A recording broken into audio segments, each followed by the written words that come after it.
പുതുശതകത്തിൻ പുലരീതാ 15-ാം നൂറ്റാണ്ടിൻ്റെ കഥകിലിരുന്നൊരു ഗീതം ഞങ്ങൾ പാടുന്നേ. പുതിയ ശതാബ്ദം ഇസ്ലാമിൻ്റെതായി കതിരണിയട്ടെ, ശതകമതിന്ന് ഞങ്ങൾ സ്വാഗതമോതുന്നേ. പുണ്യനബിയുടെ ഹിജ്റ മുതൽക്ക് എണ്ണി വരുന്നീ ശതകങ്ങൾ 14 പിന്നിട്ടു കഴിഞ്ഞാൽ ഗതിവേഗം അറിയും നമ്മൾ. ചിത്തമൊരുത്തി ഓർമ്മിക്കാം ഹിജ്റത്തിലടങ്ങിയ പാഠങ്ങൾ, ചിന്ത പുതുക്കാം മാതൃകയാക്കാം അന്ത്യനബിയുടെ ത്യാഗങ്ങൾ. സാക്ഷാൽ ദീനിന്നിണങ്ങുന്ന മേച്ചിൻ പുറമെന്നറിയുന്ന ദിക്കുമദീനത്തേക്കു ഗമിക്കാൻ മക്കയിൽ നിന്നും ഇറങ്ങി തിരിക്കാൻ മുത്ത് നബി ഇറങ്ങുന്നു. ശത്രു ഭവനം വളയുന്നു, ചോര കുടിക്കണമെന്ന് നുണഞ്ഞ് ഊരിയ വാളുകൾ കയ്യിലണഞ്ഞ് ഗൂഢശ്രമങ്ങൾ ആദരവായ റസൂൽ അലിയോട് പറഞ്ഞു.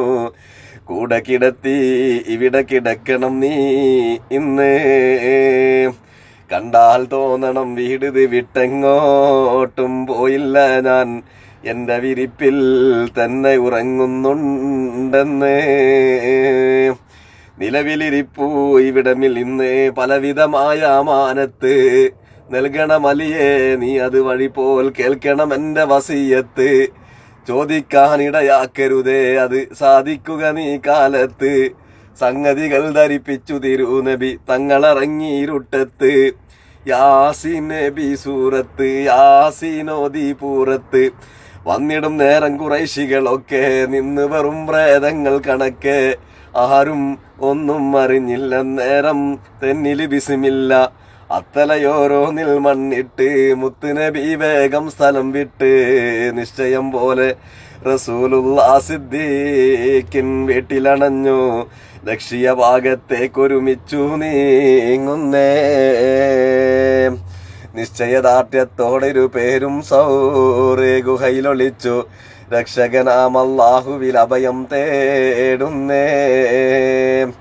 ബന്ധം പുലർത്താനുണ്ട് പുറത്ത് സിദ്ദീഖിൻ മകൻ അബ്ദുള്ള, ബഹുബേജാറിൽ ഹാലിളകുന്നു ബഹുദൈവാരാധകരെല്ലാം. തല നൽകുന്നോർക്കൊരു 100 ഒട്ടകം വില നൽകിയിടും എന്നുള്ള തലവന്മാരുടെ ഉത്തരവുണ്ടായി. പലരും അത് നേടാനുള്ള മോഹത്തിൻ ഇരുപുറമോടി താഹാ നബി ഗുഹയിൽ കൂടി. ഒരു ദിവസം അവർ അത് വഴി വന്നു, പരവശനായി സിദ്ദീഖുരയുന്നു. മുത്തേ ശത്രു വരുന്നല്ലോ, പൊത്തിൽ എത്താനടുത്തല്ലോ. കേട്ടു പറഞ്ഞിടയില്ലവർ കാണാൽ, ലാ തഖഫ് ഇന്നല്ലാഹ മഅനാ. പൊത്തിനകത്തം നോക്കണമെന്നതിനാണവർ വന്നത്, പക്ഷേ എത്തിയ നേരം സംശയമെല്ലാം തീരുന്നേ. വീടിത് കണ്ടോ ഞങ്ങളുടേതാണെന്നൊരു കാട്ടുചിലന്തിയും മാടപ്പിറാവും കൂടെ ഇരുന്ന് പാടുന്നേ. പൊത്തിലിരുന്ന് നോക്കണ നേരം ശത്രുവിൻ കാലുകൾ കാണുന്നേ. പൊണ്ണന്മാർക്കതിലുള്ള രഹസ്യം കണ്ണിൽപ്പെടാതെ കഴിയുന്നേ. നൂല് സ്വയം പണിയുന്നവനെട്ടു കാലികലാപരമായി തന്നെ നിർമ്മിച്ചത്ഭുത വലയത് കണ്ട് ദുർമോഹങ്ങൾ മടങ്ങുന്നേ. പാവം പ്രിയ സുഹൃത്ത് പ്രാവും കൂറുകൂറുത്ത്, നിങ്ങളുടെ വലകൾ ആകെ പൊളിഞ്ഞു, ഞങ്ങളിതാ വിജയിച്ചു കഴിഞ്ഞു. അല്ലാഹുവിന്റെ റസൂലിനെ കൊല്ലാൻ തോന്നിഞ്ഞ പിശാചിനെ ദുർബലരാം ഇരു പ്രാണികൾ ചേർന്ന് അത്ഭുതകരമായി ആട്ടിവിടുന്നു. 3 ദിനം തുടരാനിട വന്ന ദാരുണം ഗുഹവാസം, തന്നിലവേരുടെ പൈതാഹങ്ങൾ തീർക്കുവാൻ മുന്നിട്ടിറങ്ങിയ പെൺകൊടിയാ സിദ്ദീഖിൻ മകൾ അസ്മാബി. എന്നും ചരിത്രം തന്നിൽ കിടപ്പുണ്ടോർക്കുവാൻ. എന്തൊരു ത്യാഗം ഭക്ഷണം ബീവി സ്വന്തം തന്നെ ഒരുക്കുന്നു. ഏകാകിനിയായി രണ്ടും കൽപ്പിച്ച ഗുഹലക്ഷ്യം വെക്കുന്നു. തഞ്ചം നോക്കി കൊണ്ടസ്മാബി സഞ്ചിയുമായി നടക്കുന്നു. താഹാ നബിയുടെ തിരുഹലറത്തിൽ ആഹാരം എത്തിക്കുന്നു.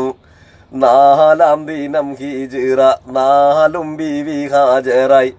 ഭക്ഷണ പൊതിയുമായവർ വന്നു, പക്ഷതിരക്കിൽ ചരട് മറന്നു. പട്ട അരയെന്നഴിക്കുന്നു, പെട്ടെന്നത് കീറി വിളർന്ന്. തൽക്ഷണം ഒരു പൊളി അരയിലണഞ്ഞു, ഭക്ഷണ മറുപൊളി കൊണ്ടുവരിഞ്ഞു. നിശ്ചിത സമയം വന്നു കഴിഞ്ഞു, വേഗം അസ്മാ നൽകിയ ഭക്ഷണ പൊതിയും കൊണ്ട് പുറത്ത് പോകുന്നേ.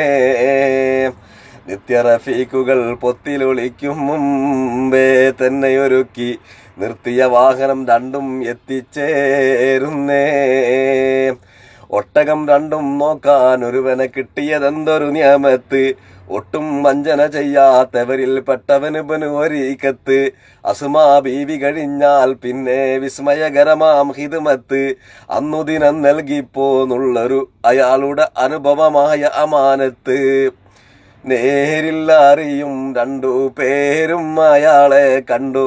പറയണം വേഗം മദീനയിലേക്ക്, പരിചയമുള്ള കുറുക്കു വഴിക്ക് പോകാൻ വഴി കാട്ടണമെന്ന്. വേഗം ആവട്ടെ അതിന് സന്മനസ്സോടെ സുഹൃത്ത് വഴങ്ങി. താമസിയാതവർ യാത്ര തുടങ്ങി. പുതുശതകത്തിൻ പുലരീതാ 15-ാം നൂറ്റാണ്ടിന്റെ കഥകിലിരുന്നൊരു ഗീതം ഞങ്ങൾ പാടുന്നേ.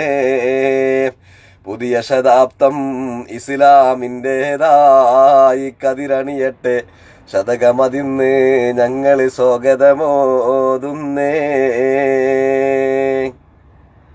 പ്രിയപ്പെട്ട അബൂ സഹലയുടെ ഈ മണിമുത്തുകൾ, ഈ സുന്ദരമായ വരികൾ ലോകത്ത് നിന്നും ജീവിക്കട്ടെ എന്ന് പ്രാർത്ഥിച്ചുകൊണ്ട് നിർത്തുന്നു. എല്ലാവർക്കും നന്മകൾ വരട്ടെ.